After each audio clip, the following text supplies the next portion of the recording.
ఓం నమ శివాయ. హాయ్ అండి, అందరికీ నమస్కారం.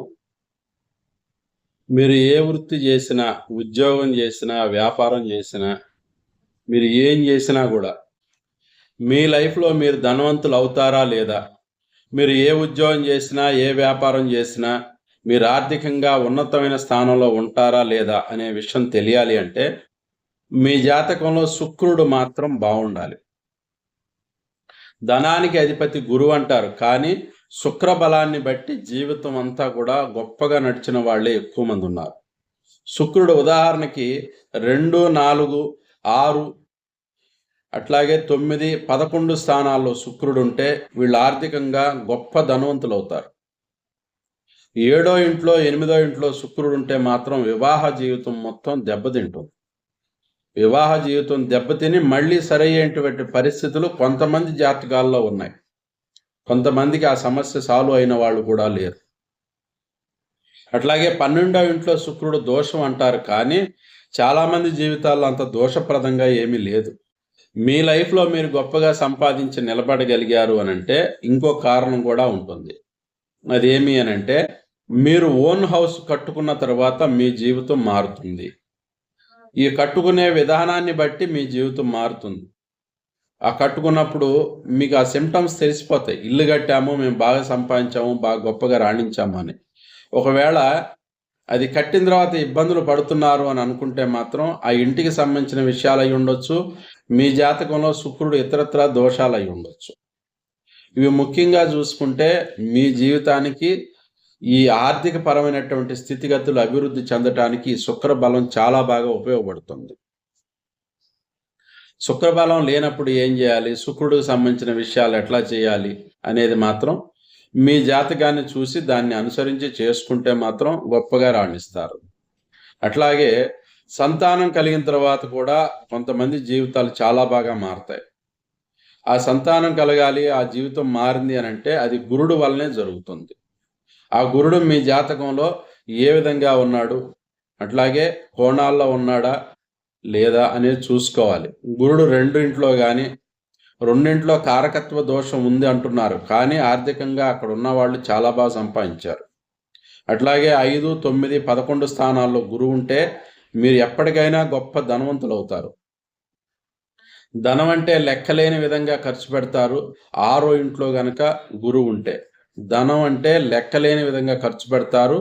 6వ ఇంట్లో గురువు ఉంటే, కానీ 6వ ఇంట్లో గురువు ఉన్నప్పుడు వాళ్ళ మిగిలిన జీవితం దెబ్బతింటది. వీళ్ళు లగ్జరీ మైండ్కి అలవాటు పడతారు, అట్లాగే విలాసాలకి ఎక్కువ విలువనిస్తారు. దానివలన మిగిలిన జీవితాన్ని అంత శ్రద్ధగా వాళ్ళు తీసుకోలేకపోతారు. మిగిలిన జీవితం దెబ్బతినే ఛాన్స్ ఎక్కువ మందిలో జరుగుతుంది. అట్లాగే సహజంగా ఈ శుక్రుడు, గురుడు, బుధుడు ఇవి చంద్రుడితో సహా ఈ 4 గ్రహాలు శుభగ్రహాలు. ఈ 4గిట్లో ఏ 2 గ్రహాలు కలిసినా కూడా వాళ్ళ జీవితం బాగుంటుంది. ఒక జాతకం చూసి వీళ్ళు బాగా ధనవంతుల, కోటీశ్వరుల, లక్షాధికారుల, భిక్షాధికారుల అనేది జాతకంలో శుక్ర, బుధ, గురువులు, చంద్రులు మాత్రమే నిర్ణయిస్తారు. అట్లాగే శని గాని, రాహువు గాని, కేతువు గాని, రవి గాని, కుజుడు గాని యోగాలు ఇచ్చినట్లయితే వాళ్ళు ఇచ్చే యోగాలు చాలా విచిత్రంగా ఉంటాయి. శని గనక యోగాన్ని ఇస్తే మాత్రం మరపురానిదిగా ఉంటుంది. ఇక కష్టాన్ని పెట్టే పరిస్థితి అయితే ఇక భరించలేనిదిగా ఉంటుంది. శని లగ్నంలో ఉంటే మాత్రం గొప్ప అద్భుతమైన ఫలితాన్ని ఇస్తాడు. 3వ ఇంట్లోనో, 6వ ఇంట్లోనో, 11వ ఇంట్లోనో శని ఉన్నా ఇది గొప్ప రాజయోగం.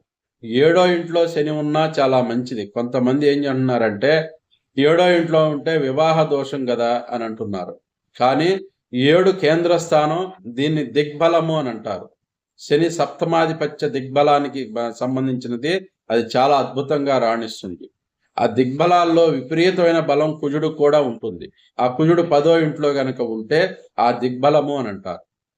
దిగ్బలం కలిగిన గ్రహం చాలా పవర్ఫుల్ అండి, ఏదైనా కూడా రాణిస్తారు. కుజుడు గనక 10వ ఇంట్లో దిగ్బలంలో ఉంటే వాళ్ళు ఏ కోర్టు కేసుకెళ్ళినా వాళ్లే విజయం. ఏ కోర్టులో అయినా గెలిచేస్తారు, ఎన్నిసార్లు కేసులైనా గెలుస్తారు. భూమికి సంబంధించిన విషయాల్లో కేసులు శుక్రుడు వలన కూడా ఏర్పడతాయి. ఆ శుక్రుడు దుష్ట స్థానాల్లో ఉన్నప్పుడు కేసులు ఏర్పడతాయి. కేతు శుక్రుడు కలిసినా ఏర్పడతాయి. అట్లాగే శని శుక్రుడు కలిసినా కోర్టు కేసులు ఏర్పడతాయి. అట్లాగే శని కుజుడు కలిసినా కోర్టు కేసులు ఏర్పడతాయి. ఆ దోషాలను పోగొట్టుకోవడానికి కుజుడికి సంబంధించిన పరిహారాలు చేసుకుని వాటిని అనుకూలంగా మార్చుకోగలిగే అవకాశం ఎవరైతే ఉన్నారో ఆ పృచ్ఛకుడు అని అంటారు వ్యక్తికి ఉంటుంది అని. వీళ్ళల్లో గొప్పగా వ్యాపారాల్లో రాణించిన వాళ్ళు, గొప్పగా సక్సెస్ అయిన వాళ్ళు బుధుడు చంద్రుడు బాగుంటే వాళ్ళు గొప్ప పెద్ద పెద్ద వ్యాపారాలు చేస్తారు, చాలా గొప్పగా రాణిస్తారు. వీళ్ళు ఏమి అనంటే అన్ని రంగాల్లోనూ ఉంటారు, వీళ్ళకి తెలియని విద్య లేదన్నట్లుగా ఉంటుంది. శుక్రుడు కళలకు అధిపతి, చంద్రుడు కళలకు అధిపతి. కానీ శుక్ర కళలు వేరు, చంద్ర కళలు వేరు. అంటే చంద్రుడు సుతుడు, కొడుకు ఎవరు అంటే బుధుడు. అట్లాగే గురువుకి తోడ పుట్టినవాడు ఎవరు అంటే శుక్రుడు. గురు శుక్రులు ఇద్దరు కూడా అన్నదమ్ములు. అట్లాగే చంద్రుడికి కొడుకు ఎవరు అంటే బుధుడు. అదే బుధుడు గురువు కూడా కొడుకే అవుతాడు. ఎందుకంటే గురువు భార్య అయినటువంటి తారతో చంద్రుడు అక్రమ సంబంధంగా కన్నటువంటి సంతానం బుధుడు. అట్లాగే రవి సూర్యుడు కొడుకు ఎవరు అని అంటే శనిదేవుడు. ఈ శనిదేవుడు చాలా ధర్మాత్ముడు.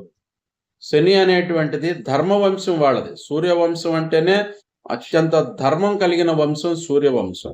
ఆయన ఏదో చెడు చేస్తాడు అని అనుకుంటారు, కానీ కృతజన్మానుసారం మీకున్నటువంటి ఏ లబ్ధి అయితే ఉందో ఆ లబ్ధిని అందిస్తాడు, ఏదైతే దోషం ఉందో ఆ పాపాన్ని అందిస్తాడు, ఆ కష్టాలని అందిస్తాడు. వాటిని ఆ రీతిలో పోగొట్టుకునేటువంటి శక్తి ఎట్లా ఉంటుంది అని అంటే, శనికి సంబంధించిన దోషాలు త్వరగా తొలగిపోవడానికి నదీ స్నానము, సముద్ర స్నానము, అట్లాగే ఈ చెరువులు, బావులు, కోనేర్లు, పారేటువంటి జలం, నీటిలో స్నానాలు చేయటం, వీటి వలన శనికి సంబంధించిన దోషాలు అతి తొందరగా తీరతాయండి. అట్లాగే రాహు కేతువులు ఇవి చాలా ముఖ్యంగా చెప్పుకోవాల్సినటువంటి గ్రహాలు. మీ జాతకంలో రాహు గాని కేతువు గాని ఈ రెండు గ్రహాలు వక్ర సంచారంలోనే ఉంటాయి.